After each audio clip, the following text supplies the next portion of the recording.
Sudah hampir 2 pekan terakhir, hama burung pipit dari berbagai jenis menyerang puluhan hektar tanaman padi siap panen, hingga membuat bulir padi menjadi terlanjur rusak, yang ada di lahan persawahan Dusun 7 Desa Suro, Kecamatan Muara Beliti, Kabupaten Musirawas. Berbagai upaya telah dilakukan petani untuk menghalau serangan hama burung, mulai dari memasang peralatan seadanya yang terbuat dari tali plastik dan kaling bekas hingga berkeliling di lahan persawahan. Ketua kelompok tani mengatakan hama burung mulai menyerang sejak mulai padi mulai keluar. Setidaknya ada 20 hektar tanaman padi yang terdampak oleh serangan hama burung pipit dari berbagai jenis, terutama burung pipit manyar yang lebih ganas memakan buah padi.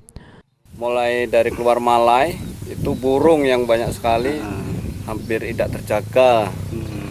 Cuman kita karena modal, cuman tali wae, nggak ada pasang jaring gitu. Nah, mungkin harapan kami dari Dinas Pertanian ya saling mengerti lah supaya bisa dibantu jaring kan, agak ringan untuk istilahnya nunggu burungnya kan. Ada berapa hektar Pak yang terdampak serangan hama di sini?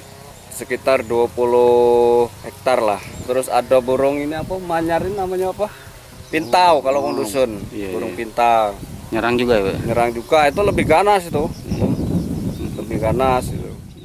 Petani berharap ada bantuan dari pihak terkait berupa jaring penangkal serangan hama burung yang lebih efektif, sehingga hasil panen tidak berkurang di masa pandemi saat ini.